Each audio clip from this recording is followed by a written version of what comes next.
Ayan for today's video. Tayo po ay magluluto ulit ng chicken pastil dahil gusto ng aking mag-aama. Ayan. Chicken pastil ulit. Marami silang kain pag chicken pastil. Ayan, syempre gusto natin pasalamatan yung mga sumusunod. Ayan. Na lagi nating kasama sa araw-araw na pagpe-premiere at pag-LS. Maraming salamat sa inyong suporta. Ayan, tayo na po'y magigisa ng sibuyas at bawang. Ang akin pong inuuna ay sibuyas kasi mas matagal maluto kaysa sa bawang. Kaya inuuna ko ang sibuyas.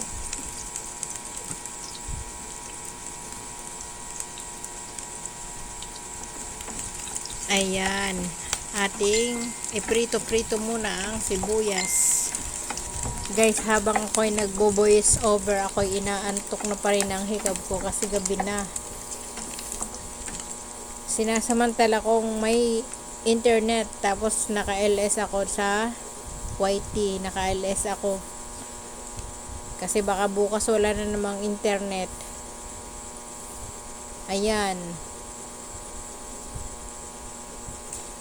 Halo-halo lang muna natin ang sibuyas. Ganyan ang way ko ng pagluluto ng chicken pastil. Atin ang isunod ang bawang.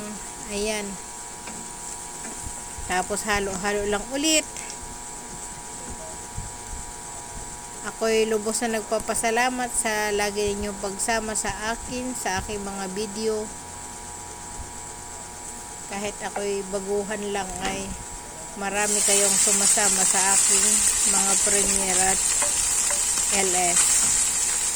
Maraming salamat sa inyong pagsuporta. Ayan, ilagay na natin ang chicken breast. Yan po ay nilaga ko na kanina pagkabili ko, tapos aking hinimay-himay na ganyan, maliliit na punit-punit. Ang tawag nga ng aking asawa ay kinunot na manok kasi parang kinunot na pagi ang itsura. Yan kasi ay malasa. Pag may kaunti ka ay na ganyan ay ayos na ang kain.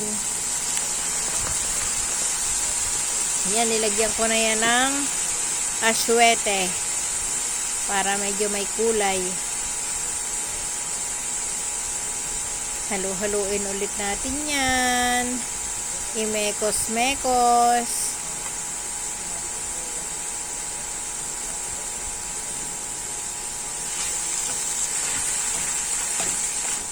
Hanggang sa mag-mix na yung kulay.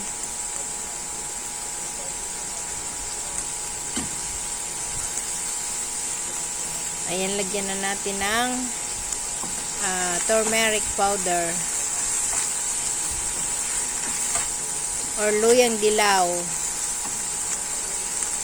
Tapos mekos-mekos ulit. Lagyan natin ngayon ng dagdagan pa natin ang luyang dilaw. Titimplahan na natin yan.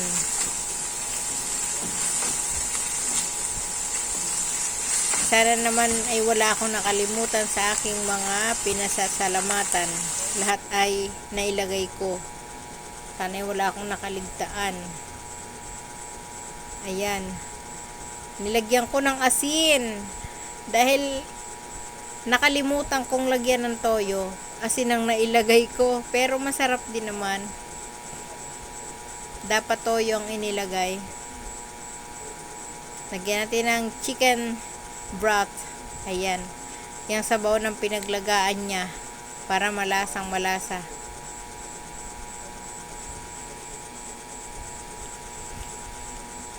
Hayaan muna nating kumulo. Yan ay ating paiigahin para ang lasa nung sabaw ay nandiyan na sa chicken. Yan ang aking version ng chicken pastil. Nilagyan ko pa yan ng chili powder. Pero hindi ko tinuduhan kasi hindi man may hilig sila sa masyadong maanghang. Atin na yan titimplahan habang naghihintay tayong maiga. Ang tawag ng asawa ko ay kinunot na manok.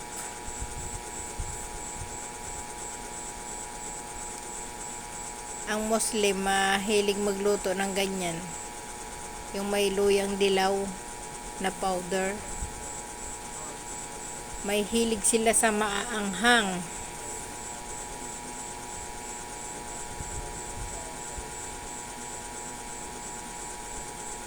Ayan. Hintayin lang natin na maiga-iga.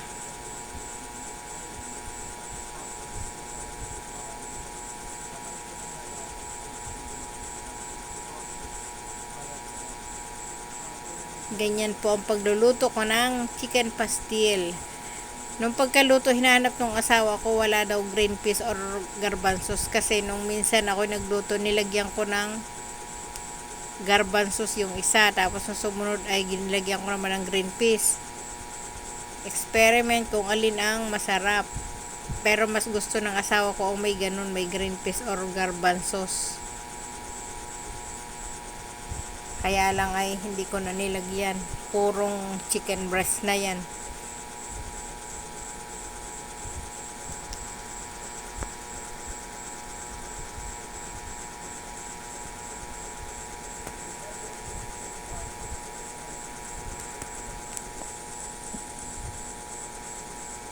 Ano na itong nangyari dito?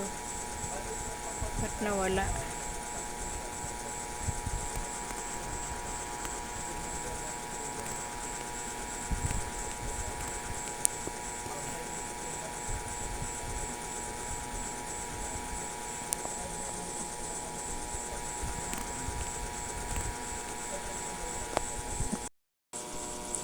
Ayan, naaamoy ko ng mabangong chicken pastil. Masyadong ma-aroma. Amoy turmeric powder. Yan po ay hindi ako nakontento doon sa isang sachet na turmeric powder. Nilagyan ko pa ng curry powder. Ayan. Hintayin natin na maiga-iga.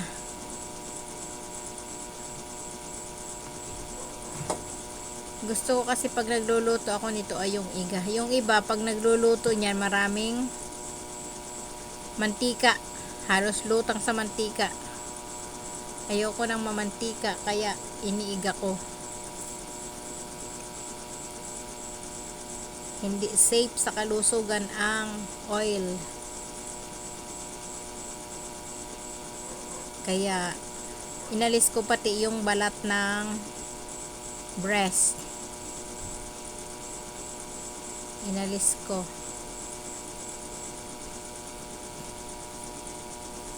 Para purong laman. Ayan. Paiga na po ang aking chicken pastil. Pero gusto ko pa yung igang-iga.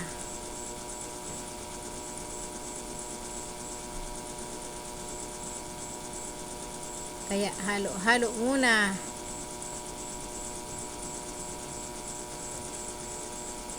Gusto kong magpasalamat doon sa mga supportive ko na kaibigan, yung mga laging nakasilip sa aking premiere at sa aking LS. Sa mga hindi ko po nabanggit sa aking pinasalamatan ay bawi po ako sa sunod kung ako'y may nakalimutan sa aking inilagay ng mga names. Ayan, titikman na po ni Inday. Ayan, ang sarap na po niyan, pero gusto ko pang igahin ang todo. para lalong mas masarap. Nasubukan na po ba ninyo magluto ng ganyan? Kung hindi nyo pa nasusubukan, ayan, try nyo na at masarap po yan. Mas maganda kasi dyan ay may green peas. Kasi wala yung kahalo-halo. Purong manok na breast. Hindi kasi mahihilig yung mga mag-ama ko sa may halo-halo na kung ano-ano yung katulad ng ibang gulay. Pero sa susunod na magluluto ulit ako nito, susubukan kung ibang gulay naman ang ihalo para kakaiba. Pwede naman yan kahit anong gusto mong ihalo dyan. Hindi na magrereklamo yung mga gulay dyan. Basta nasa sa iyo na kung ano ang version mo ng ganitong luto. Basta't ang mahalaga ay masarap at magugustuhan ng iyong mga kasama sa bahay.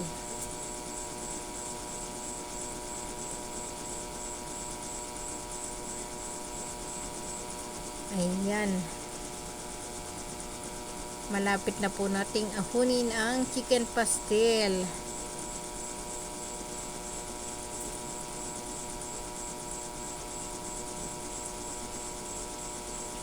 Masakit ang aking lalamunan saka aakyat sa live.